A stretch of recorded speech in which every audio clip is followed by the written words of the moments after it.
Bismillahirrahmanirrahim. Assalamualaikum warahmatullahi wabarakatuh. Gimana kabarnya anakku sekalian? Mudah-mudahan kalian tetap sehat, tetap semangat, dan tetap belajar matematika dengan saya. Kita akan menuntaskan pembahasan soal tryout ujian sekolah yang diselenggarakan oleh Gunadarma dan STEMIK serta STI dan K Jakarta yang bekerja sama dengan Dinas Pendidikan Provinsi DKI Jakarta. Di mana pada video sebelumnya sudah dikupas beberapa soal dari 40 soal yang diujikan. Dalam hal ini adalah matematika umum sebagai persiapan ujian sekolah matematika umum 2021. Oke, kita mulai saja. Lanjutkan. Seorang pemuka adat ingin memberikan sebagian tanahnya kepada anak berprestasi keluarga miskin. Pemuka adat tersebut memberikan tali plastik sepanjang 120 meter kepada anak tersebut untuk dijadikan batas tanah berbentuk persegi panjang yang akan diberikan. Harga tanah di sekitar tanah milik si pemuka adat per meternya adalah 1 juta rupiah. Dan si anak berprestasi ingin membuat rumah di tanah tersebut kelak jika sudah berkeluarga. Si anak tersebut membatasi tanah yang ditunjuk pemilik pemuka adat agar luasnya menjadi maksimum. Jika si anak tersebut menjual 0,25 bagian tanah yang telah dibatasi dengan tali yang diberikan oleh pemuka adat untuk biaya pendidikan dan kebutuhan sehari-hari sampai selesai pendidikannya, maka harga maksimal yang diperoleh si anak tersebut dari hasil penjualan tanah adalah, maksudnya dari tanah yang diberikan itu, si anak tersebut ingin menjual 0,25 bagiannya dari tanah tersebut sebagai biaya pendidikan sampai sebelum dia berkeluarga. Oke, jadi di sini tali itu harus digunakan untuk membatasi bidang tanah berbentuk persegi panjang. Jadi bentuknya sudah dipastikan persegi panjang P kali L. Karena si pemilik itu membebaskan, maka si anak tersebut berpikir bagaimana caranya biar luasnya maksimum. Nah, ini berarti kelilingnya adalah 2 panjang ditambah 2 lebar. Sebenarnya kalau kalian sudah paham, yang menyebabkan luas persegi panjang maksimum itu adalah bentuknya persegi. Oke, kita cek aja. Jadi kalau ukurannya 120, maka maksimum itu kalau panjang dan lebarnya 30 cm. Oke, kita buktikan aja dengan menggunakan turunan ya. Jadi P tambah L 60 berarti L adalah 60 dikurangi P. Maka luas persegi panjang adalah P kali L dengan L diganti dengan 60 min P. Jadi luasnya dalam satuan variabelnya adalah P. Jadi LP adalah 60P min P kuadrat. Nah, karena bentuknya kuadrat, berarti maksimum itu apabila L aksennya dalam P dalam hal ini harus 0 kan ya. Jadi ini menyebabkan L maksimum. Gitu kan? Nah, untuk L maksimum itu berarti LP, L aksen P-nya atau turunan dalam P-nya harus 0. Berarti 60P diturunkan 60, P kuadrat diturunkan 2P, dia harus 0. Kedua ruas ditambahkan 2P, berarti 60 sampai 2P. Kedua ruas dibagi 2, berarti nilai P-nya harus 30. Ya, kan P-nya 30, kemudian L-nya juga sama ya, karena 60 min 30. Berarti L-nya juga 30. Nah, sehingga luas tanahnya yang bisa dibatasi oleh tali yang 120 meter itu adalah 900 meter. Jadi 30 kali 30. Nah, berarti 900 meter persegi ya. Nah, kalau seperempat bagiannya, seperempat dari luas maksimumnya, atau 0,5 ya, 0,25 sorry, kali 900, itu berarti 225 meter persegi yang akan dijual untuk biaya pendidikan. Jadi harga maksimum yang bisa didapatkan dengan harga 1 juta itu adalah berarti 1 juta dikalikan aja luas tanahnya. Luas tanahnya yang mau dijual adalah 225. Berarti jumlah totalnya adalah 225 juta yang bisa didapat dari penjualan tanah tersebut. Gitu ya. Jadi 225 juta rupiah untuk dijadikan sebagai biaya pendidikan. Gitu ya. Oke, kita lanjutkan. Diketahui integral tentu 02 dari 6x kuadrat plus 4px plus 1 dx sama dengan 42. Maka nilai P yang sesuai adalah, oke, ini tinggal diintegralkan aja. Integral itu kan rumus umumnya. Kalau AX pangkat N dx itu adalah A per N plus 1 X pangkat N plus 1 ya. Plus C kan itu ya. Itu kalau integral tak tentu. Kalau integral tentu nggak perlu pakai C. Nah, sehingga hasil integral ini adalah 6 dibagi 3. Ya kan? Karena 2 tambah 1 kan 3. Berarti 2X pangkatnya 3. 4px pangkat 1 diintegralkan jadi 4p per 2. Jadi 2px kuadrat. 1 diintegralkan berarti x dengan batasan 0, 2. Sama dengan 42 ya. Karena batasannya 0 sampai 2 berarti yang digunakan yang 2 saja. Karena 0 tidak pengaruh lainnya. Berarti 2 kali 2 pangkat 3 ditambah 2p kali 2 kuadrat ditambah 2 tidak dikurangi 0 ya, sama dengan 42. Jumlahkan 16 tambah 2 berarti 18 tambah 4 kali 2 berarti 8p sama dengan 42. Berarti 8p adalah 42 dikurangi 18. 42 dikurangi 18 itu adalah berapa tuh? 24 ya. 24. Berarti P-nya adalah 3. Oke, kedua ros dibagi 8. Jadi P-nya adalah 3. Saya ngerti ya? Jadi kalau integral tentu nggak perlu pakai C. Baik, kita lanjutkan. Persamaan gradien dari kurva fx adalah y sama dengan 4x min 1. Jika fx melalui titik A 2,7, maka persamaan fungsi dari kurva tersebut adalah, oke, gradien itu adalah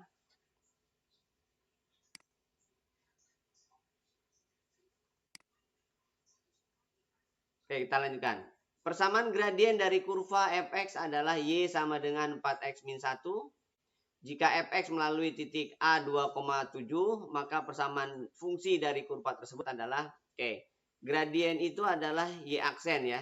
Jadi f aksen x itu adalah gradien. Nah, berarti di sini f aksen x-nya adalah 4x min 1. Maka fx adalah integral dari f aksen. Itu berarti fx ya. Dalam hal ini berarti integral dari 4x min 1 dx. Maka hasil integral dari 4x adalah 2x kuadrat. Integral dari min 1 adalah x ditambah c. Nah, ini fx-nya. Nah, keterangannya adalah melalui 2,7. Berarti x-nya 2, y-nya 7. Jadi 7 sama dengan 2 kali 2 kuadrat min 2 ditambah c kan ya. 7 sama dengan 8 dikurangi 2 tambah c, 6 ya. Nah, berarti c-nya harus 1. Jadi dengan demikian, maka rumus fungsinya adalah fx sama dengan 2x kuadrat min x plus 1. Bisa ya? 2x kuadrat min x plus 1. Bisa dimengerti? Oke, kita lanjutkan. Berikutnya.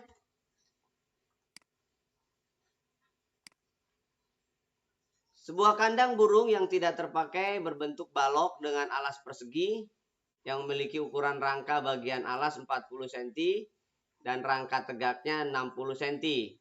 Jika seekor cicak berada di tengah-tengah kandang bagian bawah dan ada lalat yang terjebak perekat tepat di ujung kandang bagian sudut atas, maka jarak tempuh terdekat cicak tersebut bisa menuju tempat pada posisi lalat yang terjebak adalah, oke. Jadi ini ada sebuah kandang berbentuk balok ya. Saya bikin baloknya aja ya. Tidak perlu bentuk kandangnya. Ini balok. dengan ukuran alasnya 40, kemudian tingginya 60.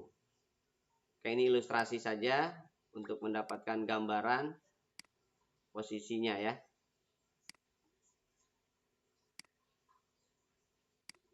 Oke, ini baloknya.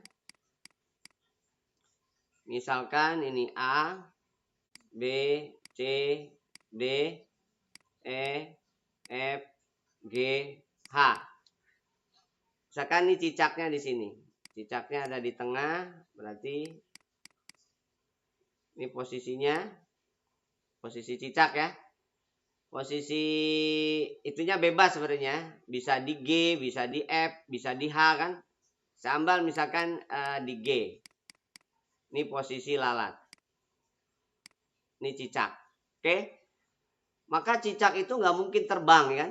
Nggak mungkin terbang. Dia pasti merayap ke dindingnya. Bisa ke B, bisa ke garis BC. Kemudian ke G dan seterusnya. Yang penting di sini pasti ada bagian dari jari-jarinya kan ya. Kandangnya itu. Oke. Maka dia akan bergerak sesuka dia, tapi yang diminta yang terdekat. Kalau yang terdekat berarti kalian harus rentangkan bagian dari kandangnya sehingga membentuk demikian. Jadi gini, ini misalkan alas A direntangkan ke kanan aja, misalkan A, B, kemudian ini adalah dinding alasnya. Misalkan ini adalah B berarti F ya. Ini G berarti ini C, ini D. Gitu ya. Nah, ini posisi dari cicaknya di sini. Ini cicak, kemudian ini lalat. Nah, kalau misalkan direntangkan otomatis terdekatnya kan yang ini. Ini yang terdekat pasti. Jadi KG tapi direbahkan, bukan KG yang terbang ya. Direbahkan, otomatis karena ini ukurannya 40, ini ukurannya 60 kan ya, maka separohnya berarti ini adalah 20, ini 60. Kalaulah ini saya beri nama R, maka KR itu panjangnya berarti hanya 20 ya, berarti ini 20, KR 20 ya, KR 20, kemudian RG berarti 80. Nah, kalian bisa gunakan triple Pitagoras. Jadi PG itu, KG itu bisa kalian gunakan dengan nilai 20 dan 80. 20 itu adalah, dan 80 itu kelipatan 20 ya. 80 itu kelipatan 20, jadi 20 kali 4, 20-nya dan 20 kali 1. Nah, yang kalian rubah 1 dan 4-nya. Jadi 20 akar 1, yang ini 20 akar 6, 16. Nah, sehingga KG itu adalah 20 akar, karena dia miring, berarti 1 tambah 16. Jadi jawabannya adalah 20 akar 17. Itu adalah ukuran terdekatnya. Jadi ukuran terdekatnya adalah 20 akar 17. Bisa dimengerti ya? Jadi si cicaknya itu merayap ke sini. Ke sini dulu misalkan. Nah, baru dia ke sini merayapnya. Nah, gitu. Jadi dia udah cerdas matematik. Gitu ya, itu ukuran terdekat yang bisa dilalui cicak. Boleh nggak cicak itu muter-muter? Ya boleh aja. Baik, kita lanjutkan. Diketahui 5 segi 4 beraturan TABCD dengan panjang rusuk alasnya 12 cm dan rusuk tegaknya 10 cm. Sebuah titik P berada di tengah-tengah rusuk AB, jarak P ke bidang TCD. Oke. Kita gambarkan dulu limasnya, misalkan ini adalah limas TABCD.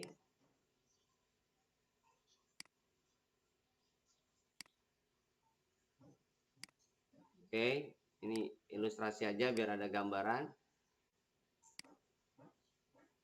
Oke, ini T jarak, saya ambil A-nya di sini aja ya. A, B, C, D biar ke gambar bangun yang bidang yang mau kita ukur. Oke. Di tengah-tengah ada titik P, yang ditanya adalah P ke bidang TCD. Oke, jarak titik ke bidang, karena bidang TCD-nya miring, maka kita ambil aja sebuah garis pada bidang itu, tarik garis dari P tegak lurus. Tapi ini bukan jaraknya ya. Ini misalkan R. Jaraknya bukan PR. Lalu dari bidang TCD kita ambil garis tegak lurus berpotongan dengan CD di R ya. Ini juga harus tegak lurus. Nah, jarak yang dimaksudnya itu yang ini. Nah, ini berarti jarak dari P ke bidang TCD diwakili oleh TR. Jadi P ke bidang TCD diwakili dengan P ke garis TR. Gitu ya. Ya, jadi kita lihat segitiga TPR. Misalkan ini segitiga TPR-nya. T, P, R. Rusuk alasnya diketahui 12, berarti PR pun 12. Rusuk tegaknya adalah 10. Nah, berarti cari dulu nih PR-nya. RD 6 ya. Jadi TD 10, kemudian DR 6. Maka dari sini pakai triple aja. Berarti TR adalah 8 ya. Karena triple 6, 8, 10. Berarti TR itu 8. Ini juga 8 ya. Yang ditanya adalah jarak P ke TR. Ini jaraknya. Nah, kalian bisa gunakan perbandingan aja. Perbandingan apa? Sinus ya. Jadi sinus sudut R. Kalian bisa gunakan perbandingan D berbanding dengan PR. Tapi kalau pada segitiga yang lebih besar, perbandingannya harus dicari dulu nih. Misalkan ini adalah K ya. TK. TK harus dicari dulu. Karena ini 6, ini 8. Berarti TK itu adalah akar dari 8 kuadrat dikurangi 6 kuadrat. Berapa tuh? 64 dikurangi 36. Berarti 28 ya. Akar 28 adalah 2 akar 7. Nah, jadi ini 2 akar 7. Jadi pada segitiga yang lebih besar bahwa sinus R itu adalah TK berbanding dengan TR. Gitu ya. Nah, sehingga dari sini maka kita dapatkan D per 12 sama dengan TK. TK-nya itu 2 akar 7 per TR. TR-nya adalah 8. Oke, kali silang aja ya. Berarti D adalah, ini 1/4 ya, 2 per 8 kali 12. Berarti 3 akar 7. Jadi jawabannya adalah 3 akar 7. Bisa dimengerti? Ya, jadi jarak titik P ke bidang TCD adalah 3 akar 7. Oke, kita lanjutkan. Diketahui data dari hasil pengukuran yaitu 22, 24, 16, 18, 17, 18, 16, 21, 20, 18. Simpangan baku. Simpangan baku itu rumus umumnya karena dia data tunggal ya. Itu adalah akar dari jumlah atau sigma XI data ya dikurangi rata-rata kuadrat dibagi dengan N. N itu banyak data. Nah, berarti di sini XI-nya sudah ada, tapi X bar-nya belum. Nah, berarti kita harus mencari X bar dulu. X bar itu rata-rata. Rata-rata diurut ya, bisa ya. 16 kali 2. 16 ada 2 nih. Tambah 17 cuma 1. Tambah 18 ada 3. 18 kali 3. 18, 18, 18. Habis itu 20, 21, 11 ya. 20 tambah 21 tambah 22 tambah 24. Oke. Dibagi dengan 10 ya. 1, 2, 3, 4, 5, 10.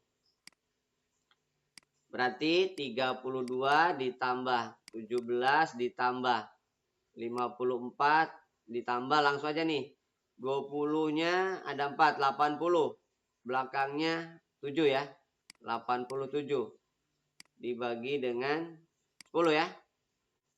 Total semua ini 190 ya. Dibagi 10. Jadi nilai rata-ratanya 19. Oke. Rata-ratanya 19. Nah, rata-rata 19 ini diselisihkan dengan nilai-nilai tengahnya. Jadi simpangan bakunya adalah sigma dari, yang pertama 16 dulu. Berarti kan 16 kurangi 19 kuadrat kan gitu ya. Kali 3 tapi kan. Oh kali 2 sorry. Karena ada 2. Kaliin aja 2. Tambah 17 kurangi 19 kuadrat. Tambah langsung aja ya. 18 kurangi 19 1 kuadrat kali 3. Terus 20 kurangi 18 1 ya. 1 kuadrat kali 1 tambah 21 kurangi 19 2. 2 kuadrat tambah 22 kurangi 19 3. 3 kuadrat. 24 kurangi 19 5. 5 kuadrat. Oke. Dibagi dengan 10 tentunya ya. Karena N-nya 10. Kemudian 3 kuadrat 9 kali 2 jadi 18.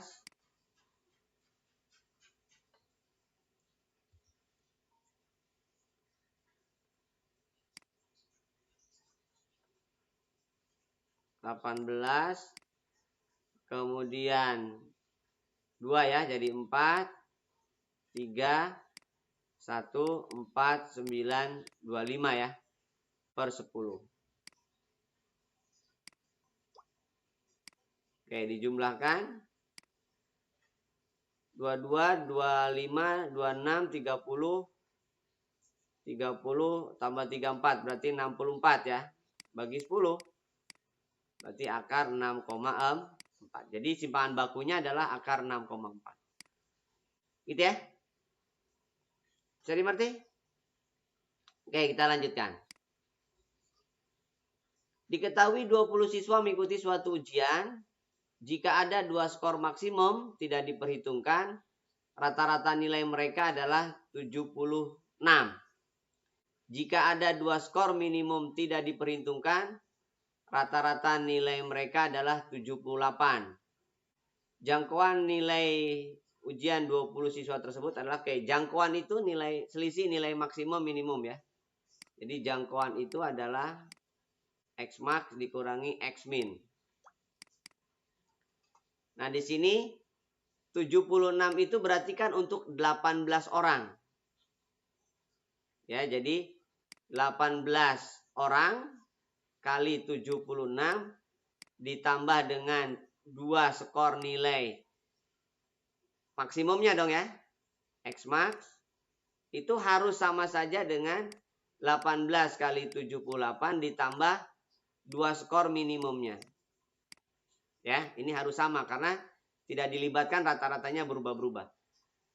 Oke, yang ditanya adalah X max dikurangi X min ya. Ini tinggal diselisihkan aja. Berarti 2X max dikurangi 2X min sama dengan 18 kali 78 kan dikurangi 18 kali 76. Nah, tinggal diselisihkan aja. 2 kali X max dikurangi X min 18 kali kan ya. 78 dikurangi 76. Faktorkan. 78 kurangi 76 kan? Berapa nih? 2 ya. Jadi jawabannya X max dikurangi X min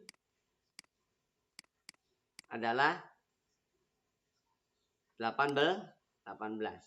Bisa dimengerti? Gitu ya. Ya, jadi nilainya sama sebenarnya, tapi kalau dia tidak dilibatkan 76, kalau dilibatkan dia jadi tidak dilibatkan yang minimum jadi 78. Bisa dimengerti? Oke, kita lanjutkan. Nilai kuartil atas dari data yang disajikan dengan histogram tersebut adalah kuartil atas itu Q3 ya. Kuartil atas itu adalah Q3. Ini adalah Q3. Berarti harus tahu letaknya dulu. Letak Q3 adalah di data ke-3/4 dari totalnya. Totalnya berapa nih? 20, 30, Ini sudah 30 ya. Ini 30. Ini 20 ya, berarti 50. Berarti 150 bagi 4. Berarti data ke 37,5. Berarti ada pada batang keempat. Ya, batang keempat. Jadi ada di sini. Ini letak dari Q3. Nah, nilai dari Q3 itu adalah tepi bawah ditambah, ya kan? Letaknya 3/4N dikurangi jumlah frekuensi sebelumnya. Dibagi dengan frekuensi kuartil ketiganya, diletaknya di mana, kali interval. Itu ya rumusnya ya. Nah, sehingga nilai Q3 itu berarti tepi bawahnya, lihat yang ini. Nah, ini tepi bawah namanya. Ini tepi bawah dari kuartil ketiga, berarti 78,5. Ditambah, tadi sudah dihitung 37,5, dikurangi jumlah sebelumnya sudah dihitung 30, dibagi frekuensinya batang keempat 12. Nah, intervalnya lihat dari sini aja nih. Intervalnya 96,5 ke 90,5 berarti 6 ya. Jadi intervalnya 6. Oke, 78,5 ditambah ini 6 dibagi 12 kan per 2 ya. Per 2, 37,5 dikurangi 30 berarti 7,5.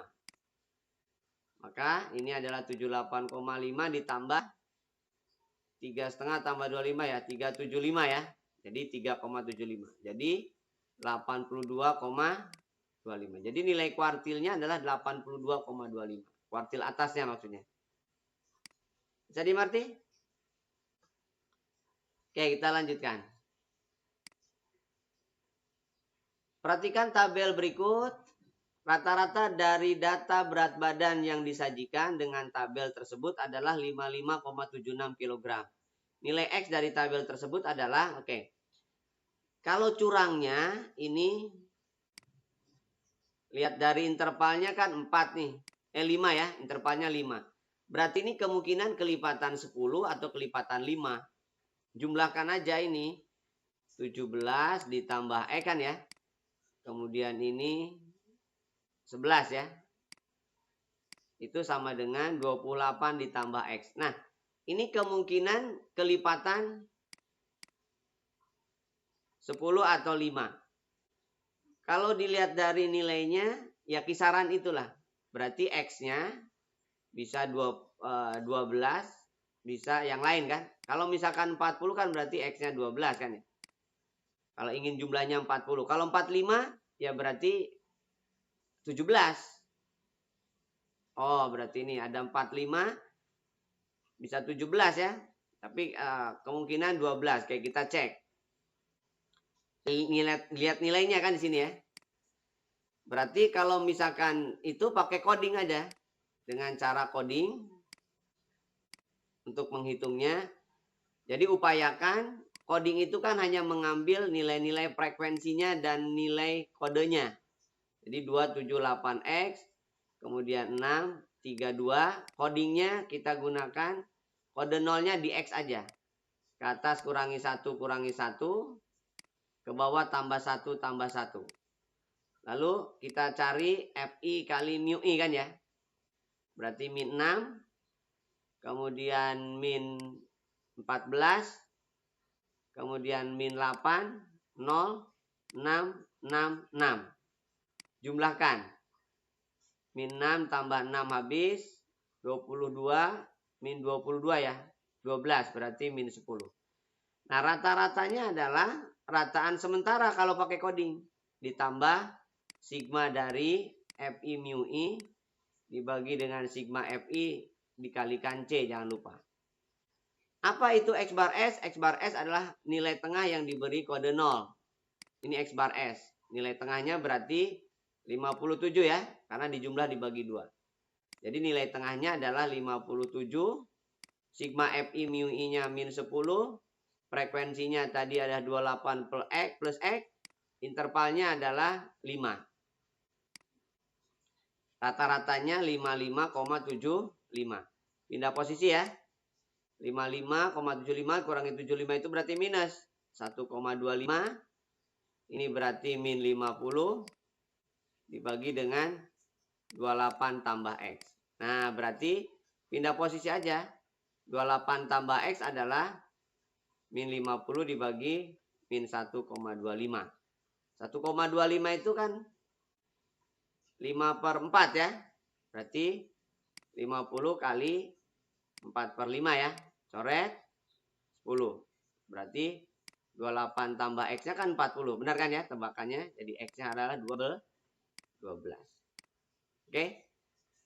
Tapi cara curangnya itu kalau kelipatan 10 kelipatan 5. Ternyata kelipatan 5 juga ada 17 ya. Jadi jawabannya 12. Baik, kita lanjutkan. Bisa dimengerti ya? Jadi pakai coding aja untuk statistik, untuk rata-rata. Berikutnya. Data disajikan dalam bentuk poligon berikut. Ini namanya poligon. Poligon menggunakan nilai tengah kelas. Ya, poligon itu menggunakan nilai tengah kelas. Lalu kalau histogram biasanya tepi kelas. Ya, biasanya tepi kelas. Boleh nggak nilai tengah kelas? Sebenarnya tidak ada larangan, tapi sebaiknya pakai tepi kelas. Nah, sedangkan OGIP itu menggunakan tepi kelas juga. OGIP menggunakan tepi kelas. Poligon menggunakan nilai tengah kelas. Oke. Nah, di sini berarti frekuensinya kalau dia pakai histogram mulai 3. Ini 3 benar ya. Kemudian 5 benar. Kemudian 9 benar. 12. Kemudian 5, 4, 2 ya. Ini nilai tengah kelas. Ada perubahan? Nggak ada. Ya berarti ini boleh saja. Karena kan histogram itu kan ngambil dari nilai tengah kelas begini. Nah ini histogram. Gitu ya. Ini histogramnya kalau mau dibuat histogram.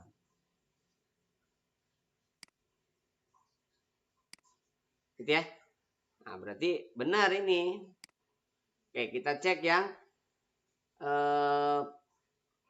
OGIP-nya. OGIP positif. Kalau OGIP itu kumulatif. 3 ditambah 5, 8 benar. 8 ditambah 12, 8 tambah berapa nih? 8 tambah 9, 17. 17 tambah 12, 29. 29 ditambah 5 ya, 34. Ditambah 4, 38. Tambah 2, 40. Benar ya? Kemudian ini tepi kelas. Jadi ini tinggal di jumlah bagi 2 aja. Berarti ini di jumlah bagi 2 kan 10 ya. Selisihnya 10. Berarti tambah 5. Berarti ke sini juga kurang 5. Kurang 5 berarti 16,5 ya. 16,5. Benar ini 16,5. Dia di bawah 16,5 nggak ada 0. Kemudian di bawah 26,5 ada 3. Di bawah 36,5 ada 8 dan seterusnya. Nah ini berarti benar juga. Ya jadi jawabannya ada 2 kemungkinan ya. Tapi mungkin untuk yang A tidak umum. Biasanya histogram itu harusnya dibatasi oleh nilai tepi-tepi kelas. Sedangkan poligon adalah nilai tengah kelas. Oke. Kemungkinannya 2 ini benar harusnya. Baik, kita lanjutkan. Sebuah kota dengan plat kendaraan tertentu menggunakan penomoran dengan ketentuan 1 huruf di bagian awal dilanjutkan dengan 4 angka dan disambung 3 huruf. Seperti contoh berikut Z1234 BUI, Z1532 BEA dan seterusnya. Banyak plat kendaraan yang bisa dibuat dengan huruf dengan Z serta angka akhir genap, 2 huruf akhir vokal dengan tidak ada angka dan huruf yang bersamaan. Oke. Jadi misalkan ini tempat untuk Z kan ya. Kemudian ini tempat untuk 4 angka. 4 angka. Kemudian ini tempat untuk huruf. Nah, ini harus vokal. Ini harus vokal. Ini harus genap. Ini harus genap. Oke. Nah, untuk vokal itu ada 5 ya. A, I, U, E, O. Itu vokal. Berarti ada 5. Nah, kita bisa mengawali dari yang genap dulu. Genap itu ada nolnya ya dalam hal ini. Sedangkan 0 nggak boleh di depan. Jadi 0 dan genap lain harus dipisah. Pada saat 0 di belakang, karena nggak boleh diulang, maka di depan hanya ada 9 kemungkinan. 1 boleh, 2 boleh, 9 boleh. Sampai 9 ya. Sudah terpasang 2, maka tinggal 8. Sudah terpasang 3, tinggal 7. Nah, itu untuk 0. Kalau untuk 2, juga sama. Di depannya kan nggak boleh 0. Berarti ada 8. Kemudian setelah dipasang 2, 8, ini 7. Begitupun untuk 4, sama. Begitupun untuk 6, 8 sama. Nah, berarti ada 4 kemungkinan kan? Nah, sedangkan untuk vokal itu ada 5. Jadi kalau vokal sudah diletakkan di belakang, maka tinggal 4 kemungkinan yang keduanya. Karena 2 harus vokal. Sudah dipakai 2 huruf dari 26, ada 3 nih. Ini kan Z juga huruf. Berarti sudah 3 huruf, maka tinggal 23 ya. Jadi jumlah huruf itu ada 26. Jumlah huruf ada 26 ya. Kalau sudah terpasang 2, depan 1, 3. Berarti tinggal 23. Begitupun yang ini sama ya. Karena dia hanya nolnya aja yang beda. Jadi 23 kali 4 kali 5. Nah, kita tinggal hitung lalu dijumlah. Yang ini 2, 3, 1, 8, 40. 824.320. Nah, ini tinggal dijumlahkan. 0 tambah 0, 4 tambah 2, 6, 8 tambah 3, 1, 11 ya maksudnya. 6, 5, tuh ya. Jadi 1.056.150. Jadi kemungkinan adalah 1.056.160 buah plat. Bisa dimengerti? Oke, kita lanjutkan.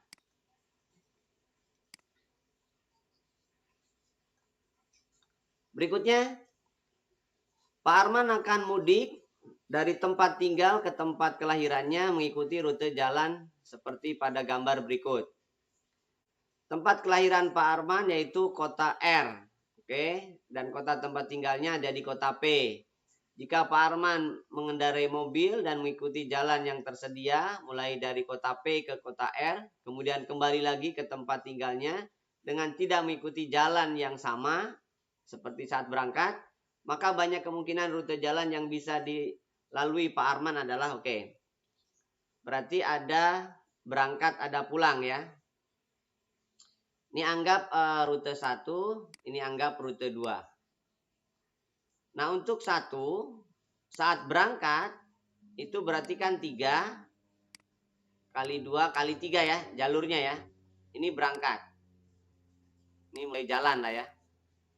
Kemudian pulangnya itu bisa 2 kemungkinan. Bisa lewat jalur yang bawah, bisa yang atas ya. Kalau jalur yang atas berarti 2 kali 1 ya. Kali 2 ya. Kalau jalur yang bawah berarti 1 kali 2 ya. 2 dulu, sorry. 2 kali 1 kali 2 juga ya. Nah, itu untuk yang jalur bawah. Jadi bisa ke sini, bisa ke sini. Sedangkan untuk jalur yang kedua, bawah, 2 kali 1, berangkatnya kan. Lalu kali 3. Ini jalan. Kemudian pulangnya 2 kan. Nggak mungkin lagi dia lewat jalur yang bawah karena sudah dilewati. Maka ke atas. 2, kemudian 3. Gitu ya. Ini pulang. Oke, yang atas dulu berarti 2 kali 3, 6, kali 3, 18, 18 kali 4.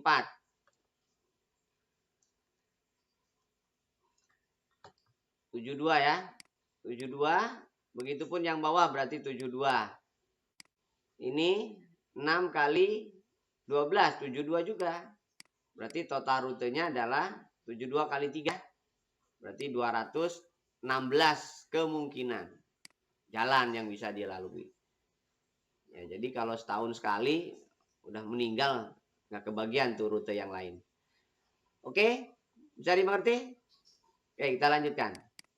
Pada kotak yang berisi 20 bola dengan ukuran dan berat yang sama terdiri 10 berwarna putih, 6 berwarna kuning, 4 berwarna merah. Seorang mencoba mengambil 3 bola sekaligus secara acak. Banyak kemungkinan yang terambil minimal 2 putih. Oke. Jadi kalau misalkan di dalam kotaknya itu ada 20, di mana 10 warna putih kan ya. Kemudian 6 warna kuning, 4 warna merah. Oke. Di sini ambil 3 acak. Nah, ambil 3 acak itu kan kemungkinannya maunya 2 putih. Berarti 2 putih, 1 merah kan ya. 1 merah. Kemudian 2 putih, 1 kuning kan bisa kan ya. Lalu 3-tiganya putih. Karena minimal 2 putih. Kalau 2 putih mengambil 2 dari 10. Berarti 10C2. Merah 4. Berarti 4C1. Atau tambah berarti kan ya. 10C2 kali kuningnya 6. 6C1. Merah putihnya 3. Berarti 10C3. Gitu ya. Nah, cara menghitung kombinasi adalah 10 kali 9 dibagi 2 kali 1 itu 10C2 ya. Perkalian 2 bilangan tertinggi dibagi 2 terendah. 4C1 ya 4. 10C1 sama ya. 10C2 sama. 10 kali 9 dibagi 2 kali 1. 6C1 6. 10C3 berarti perkalian bilangan tertinggi 3 ya. Berarti ini 8 ya. 10 kali 9 kali 8 dibagi 3 kali 2 kali 1. Ini berarti 2, 4 bagi 2 ya. 18 jadi 180. Ini juga sama, 6 bagi 2 3 jadi 270. Ini juga sama, 9 bagi 3 3, 8 dibagi 2 4. 4 kali 3 12 kali 10 120. Jumlahkan 300 jadi 570 kemungkinan. Jadi jawabannya 570 kemungkinan terpilihnya minimal 2 putih. Bisa dimengerti? Oke, kita lanjutkan. Sebuah kelas terdiri dari 20 peserta dan 16 laki-laki. 20 perempuan maksudnya. Sebuah kelas terdiri dari 20 perempuan dan 16 laki-laki. Pada awal masuk, wali kelas akan memilih 3 orang untuk menjadi ketua, sekretaris, dan bendahara. Peluang terpilih, ketua laki-laki dan bendahara, sekretaris harus perempuan. Oke. Sekarang ruang sampelnya dulu. Ruang sampelnya berarti tidak memperhatikan gender. Ketua boleh semua, sekretaris boleh semua, bendahara boleh semua. Ini ketua, sekretaris, bendahara kan ya. Ketua boleh semuanya, berarti ada 36 kemungkinan. Sekretaris boleh semuanya, karena sudah terpilih ketua berarti 35. Bendahara berarti 34 itu kemungkinannya. Atau pakai permutasi ini sebenarnya. 36 permutasi 3. Lalu NA-nya itu berarti yang diharapkan. Yang diharapkan ketua itu maunya laki-laki. Nah, laki-laki kan cuma 16. Berarti ini harus 16. Lalu ini sekretarisnya harus perempuan. Perempuan ada 20. Berarti 20. Bendahara juga maunya perempuan. Sudah terpilih 1. Berarti tinggal 19. Nah, ini peluang kemungkinan yang diharapkan. Banyaknya kemungkinan yang diharapkan. Sedangkan peluangnya berarti pakai perbandingan aja. NA dibanding NS. NA-nya tadi 16 kali 20 kali 19. NS-nya adalah 36 kali 35 kali 34. Sederhanakan ya. Bagi 4, 4. Bagi 4, 9. Bagi 5, 4. Bagi 5, 7. 34 bisa dibagi lagi 2 ya. Bagi 4, 2. Bagi 2, 2. Bagi 2, 17. Berarti tinggal 4 kali 2 kali 19 per 9 kali 7 kali 17 ya. Oke. 8 kali 9 belakangnya 2. Ini 152. Bawahnya yang 152 kan cuma 1 ya. Ya sudah, berarti kemungkinan jawabannya A. 9 kali 7 kali 7. Ya, jadi jawabannya adalah 152 dibagi 1071. Nah, itu jadi kalau terpilih posisi ya berarti pakai permutasi ya. Nah, untuk yang NA-nya aja laki-laki harus ketua, sekretaris bendahara perempuan.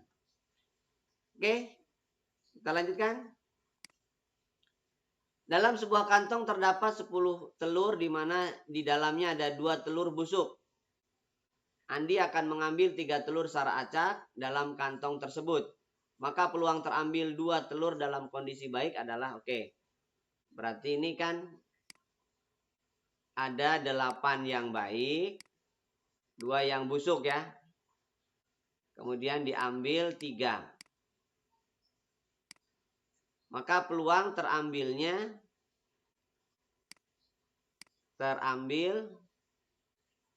2 baik. Oke, berarti NA-nya adalah ngambil 2 dari 8 karena baiknya ada 8. Lalu berarti yang satunya busuk ya, 2C1. Sedangkan NS-nya adalah 10 kan? 10C3. Nah, karena peluang kan berarti perbandingan. Jadi peluang itu adalah perbandingan yang diharapkan dengan ruang sampel. Jadi 8 kombinasi 2 itu 8 kali 7 per 2 kali 1 kali 2 ya. Per 10C3 itu 10 kali 9 kali 8 per 3 kali 2 kali 1. Gitu ya. Coret. Ini bisa coret ya. 8 juga bisa dicoret. Kemudian 9 dengan 3 ya. Bisa dicoret. Jadi 2 per 30 atau 1/15. Oh, sorry. Ini kali 7 ya. Masih ada 7-nya. Berarti 7/15. Jadi jawabannya adalah 7/15. Bisa dimengerti ya? Jadi jawabannya adalah 7/15. Oke, saya kira itu. Sekian pembahasan soal tryout yang diselenggarakan oleh Gunadarma, STEMIK, dan STIK Jakarta bekerja sama dengan Dinas Pendidikan Provinsi DKI Jakarta. Mudah-mudahan bermanfaat dan menyiapkan kalian untuk mengikuti ujian sekolah tahun 2021 ini dengan lebih baik. Sekian dari saya. Assalamualaikum warahmatullahi wabarakatuh.